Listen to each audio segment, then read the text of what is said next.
आइए दोस्तों, IAS से सिद्धार्थ गर्मी में स्वागत है। आज एक नया चैप्टर लेके आए हैं, भारतीय राज्य व्यवस्था, जो परीक्षा की दृष्टि से काफ़ी महत्वपूर्ण प्रश्न है। जो राष्ट्रपति, भारत का राष्ट्रपति का कैसा पद है, किस टाइप से उसके क्वेश्चन आते हैं। तो आइए चैनल को लाइक, सब्सक्राइब और शेयर जरूर कर दीजिएगा। तो आइए स्टार्ट करते हैं। कथन ये है, संघीय कार्यपालिका का मुखिया भारत का राष्ट्रपति होता है। ये सही है। आर कह रहा है, राष्ट्रपति की शक्तियों की कोई सीमा नहीं हो है। तो ऐसा नहीं है, सीमा है। तो इसका जो है सी ऑप्शन सही हो जाएगा। ए सही है और आर गलत है। ए सही है और आर गलत है। अगला क्वेश्चन, भारत के राष्ट्रपति अपनी शक्तियों का प्रयोग करते हैं किसके द्वारा? ए है सीधे अथवा अपने अधीनस्थ अधिकारियों के द्वारा, बी है मंत्रियों के द्वारा, सी है प्रधानमंत्री के द्वारा, डी है मंत्रिमंडल के द्वारा, ई है उपरोक्त में से कोई नहीं या उपरोक्त में से एक से अधिक। तो इसका ए ऑप्शन सही हो जाएगा, सीधे अथवा अपने अधीनस्थ अधिकारियों के द्वारा होगा। ठीक। अगला क्वेश्चन,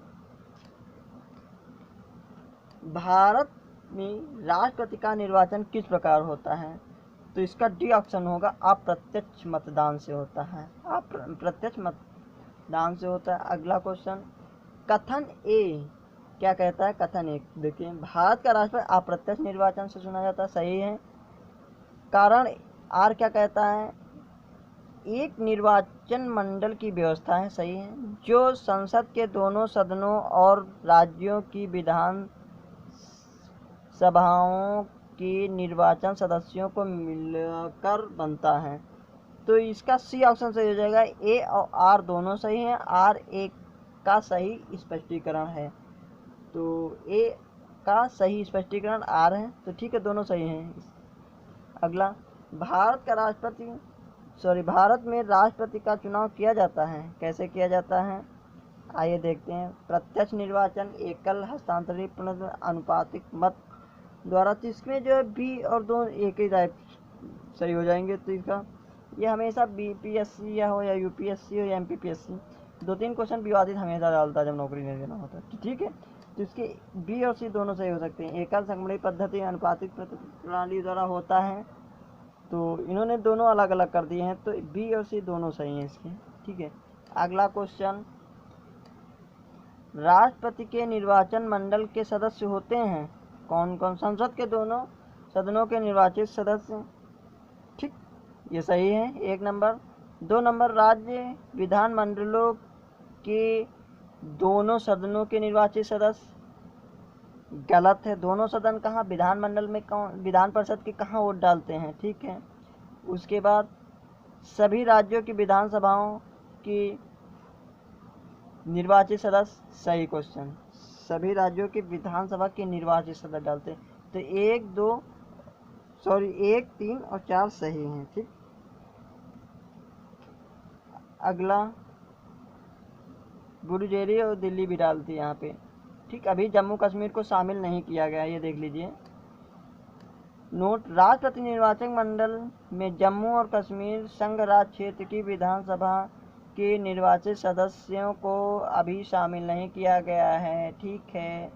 अगला, भारतीय संविधान के 70वें संशोधन द्वारा भारत के राष्ट्रपति के चुनाव में जिन केंद्र शासित प्रदेशों को भाग लेने का अधिकार है, कौन कौन है? दिल्ली और पुडुचेरी है। कौन? दिल्ली और पुडुचेरी। तो बी ऑप्शन सही हो जाएगा। अगला, निम्नलिखित में से कौन भारत के राष्ट्रपति के निर्वाचन हेतु निर्वाचक गण में शामिल नहीं है? तो लोकसभा के निर्वाचित सदस्य हैं, राज्यसभा के हैं, राज्यों की विधानसभा के हैं, लेकिन डी, राज्यों की विधान परिषद के नहीं है। तो यानी कि डी ऑप्शन सही हो जाएगा इसका। ये देख लीजिए। अगला,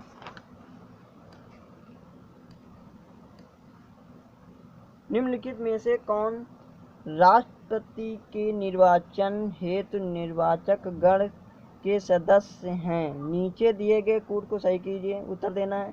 संसद के दोनों सदनों के सभी सदस्य। तो नहीं, सभी सदस्य कहाँ हैं? ठीक, मनोनीत कहाँ आते हैं? ठीक। अगला, राज्य विधानसभाओं के सभी निर्वाचित सदस्य। ये सही, विधानसभा के सभी निर्वाचित सदस्य आते हैं। ठीक।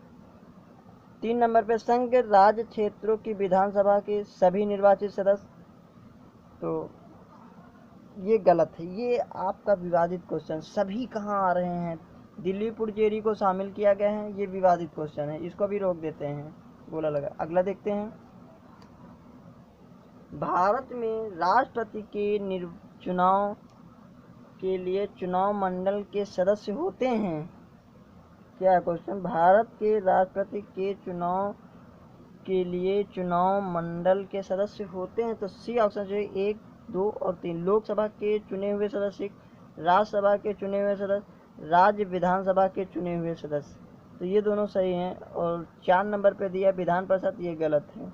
तो इसका 1, 2, 3 यानी सी सही हो जाएगा। अगला, भारत के राष्ट्रपति चुने जाते हैं केवल राज्यसभा के सदस्यों द्वारा, केवल लोकसभा के सदस्यों द्वारा। सी है केवल राज्य की विधानसभा और लोकसभा के सदस्यों द्वारा। डी है राज्यसभा, लोकसभा और राज्यों की विधानसभाओं के निर्वाचित सदस्यों द्वारा। तो डी सही हो जाएगा। लोकसभा भी आती है, राज्यसभा, लोकसभा भी आती है, राज्यों की विधानसभा के निर्वाचित सदस्य आते हैं, प्लस इसमें दिल्ली प्लस पुडुचेरी भी आ जाता है।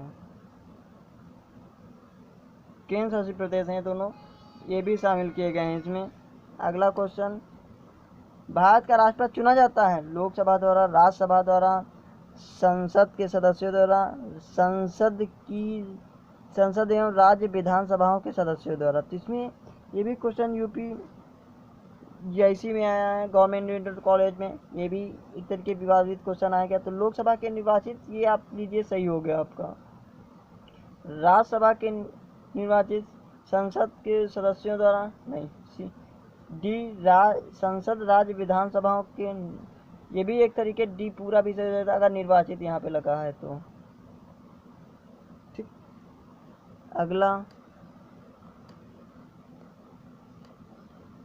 निम्नलिखित में से कौन राष्ट्रपति के चुनाव प्रकरण के लिए सही नहीं है? क्या कौन सही नहीं है? तो इसमें ए है, पदस्थ राष्ट्रपति की पदावधि से पूर्व उत्तराधिकारी का चुनाव आवश्यक होना है। तो ठीक है, रिटायरमेंट, उसके कार्यकाल समाप्त होने से पहले चुनाव होना आवश्यक थी। बी है, राष्ट्रपति अपना पदभार ग्रहण करने की तिथि से 5 वर्ष तक करेगा, ये भी सही है, बी। सी है, राष्ट्रपति का उत्तराधिकारी आने का कार्यकाल की समाप्ति पर वह पद पर बना रहेगा, ये भी सही है, डी है, निर्वाचक मंडल के अपूर्व होने के आधार पर राष्ट्रपति का चुनाव स्थगित किया जा सकता है, ऐसा नहीं। तो डी ऑप्शन सही है। अगला, भारत के राष्ट्रपति के चुनाव उम्मीदवार के प्रस्ताव का अनुसमर्थन किया जाना चाहिए कम से कम कितने? ये क्वेश्चन भी देखो, 5 नहीं, यहाँ पे 50 होना चाहिए, 50 होना चाहिए। तो 50 निर्वाचकों द्वारा जो अनुमोदक प्रस्तावक होते हैं, कितने होते हैं? 50। तो ये सही होगा। ठीक, अगला देखते हैं। निम्न कथनों पर विचार कीजिए। 1 नंबर पे, विधानसभा के निर्वाचित सदस्य के मत का मूल्य बराबर है इक्वल टू राज्य की जनसंख्या, राज्य की विधानसभा में निर्वाचित सदस्यों की संख्या इंटू 100 की जनसंख्या। ये गलत है क्वेश्चन। तो 2 नंबर पे लिखा है, एक निर्वाचित संसद सदस्य के मत का मूल्य इक्वल टू है सभी निर्वाचित विधानसभाओं के मतों का कुल मान बाई निर्वाचित संसद सदस्यों की कुल संख्या। तो 2 ऑप्शन सही हो जाएगा, तो बी ऑप्शन सही हो जाएगा इसका। अगला क्वेश्चन, भारत के राष्ट्रपति के निर्वाचन के संदर्भ में निम्नलिखित कथनों पर विचार कीजिए। तो आइए देखते हैं। 1 लिखा, प्रत्येक एमएलए के वोट का मूल्य अलग अलग राज्य से अलग अलग होता है। तो ये सही क्वेश्चन है, मूल्य अलग अलग राज्य से अलग अलग होगा, सही क्वेश्चन। 2 में लिखा है, लोकसभा के सदस्यों के वोट का मूल्य राज्यसभा के सदस्यों के वोट का मूल्य से अधिक है, ये गलत है आपका, अलग नहीं। तो ए सही है, 1 सही है और 2 गलत है, यानी ए ऑप्शन सही हो जाएगा। अगला क्वेश्चन, राष्ट्रपति के निर्वाचन में राज्य का मुख्यमंत्री मतदान करने के लिए पात्र नहीं होता है। क्यों? देखो, वह स्वयं प्रत्याशी होता है। बी है उसे राज्य विधानमंडल के निचले सदन में अपना बहुमत सिद्ध करना शेष हो। सी है वह राज्य विधानमंडल में उच्च सदन का सदस्य हो।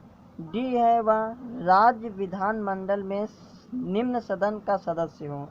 तो ये IAS प्री 1993 में जितने IAS वाले रिपीट हैं इन पे ज़्यादा गहन नज़र लगना है, यही क्वेश्चन आएंगे उठ के। तो सी ऑप्शन सही हो जाएगा, वह राज्य विधानमंडल में उच्च सदन का सदस्य हो। तो ये पात्र नहीं है, सी ऑप्शन सही हो जाएगा आपका। ठीक, अगला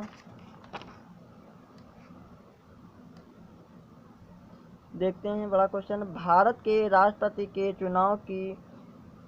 चुनाव में राज्य की विधानसभा के प्रत्येक निर्वाचित सदस्य के वोटों की संख्या उस राज्य की जनसंख्या को विधानसभा की कुल निर्वाचित सदस्य संख्या द्वारा विभाजित कर प्राप्त भागफल की 1000 के गुणकों के बराबर होती है। वर्तमान स्थिति 1997 में जनसंख्या से तात्पर्य किस वर्ष की जनसंख्या द्वारा यथा अभिनिश्चित जनसंख्या से है?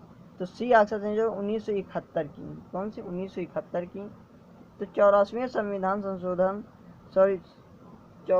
संशोधन अधिनियम 2001 द्वारा इसे वह 2026 तक के लिए निर्धारित किया गया है। परिसीमन जो होता है अनुच्छेद 55 के स्पष्टीकरण में इस बात का उल्लेख किया गया। अगला, राष्ट्रपति के उम्मीदवार के लिए आवश्यक नहीं है। क्या नहीं आवश्यक है? तो बी, पढ़ा लिखा नहीं हो। तो बी ऑप्शन सही है, कोई जरूरी नहीं कि पढ़ा लिखा हो बस अच्छा हो। अगला, भारतीय राष्ट्रपति के विषय में निम्न लिखित कथनों पर विचार कीजिए। क्या है क्वेश्चन? भारतीय राष्ट्रपति के विषय में विचार करना है आपको। देखते हैं कौन। 1 नंबर पे है, उसे भारत का जन्मा नागरिक होना चाहिए, उसे 35 वर्ष की उम्र होनी चाहिए, ठीक है, उसे संसद का सदस्य निर्वाचित होने की योग्यता रखनी चाहिए।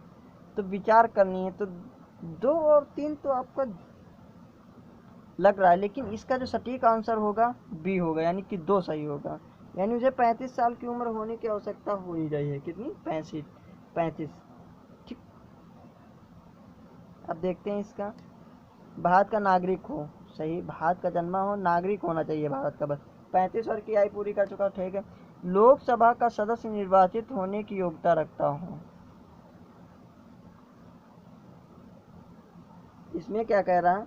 इसमें कह रहा है संसद का नहीं होना चाहिए, यहाँ पे लोकसभा का होना चाहिए, ठीक है, तब सही होगा आपका क्वेश्चन।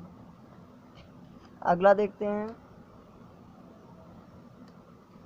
एक सांसद अथवा विधानसभा का सदस्य राष्ट्रपति निर्वाचित हो सकता है, कैसे? आप देखते हैं, सी ऑप्शन इसका है। निर्वाचित होने के तुरंत उपरांत अपनी सदस्यता छोड़नी होगी। जैसे ही आपका जो राष्ट्रपति निर्वाचित होता है, वैसे ही वो किसी भी का मतलब वो पद पे हो, उसको जो है छोड़ना पड़ेगा अपना पद।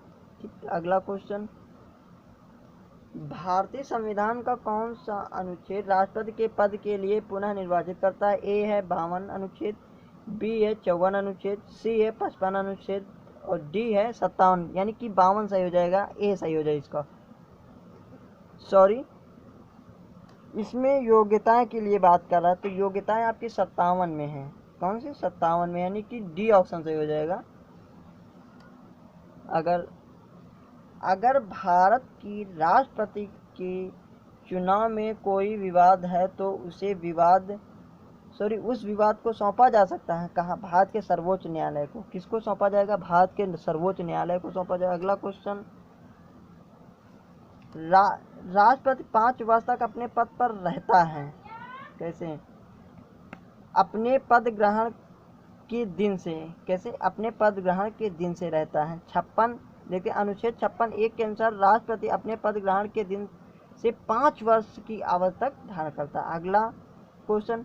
भारत के राष्ट्रपति अपना त्यागपत्र किसको संबोधित करके देते हैं? किसको देते हैं? उपराष्ट्रपति को।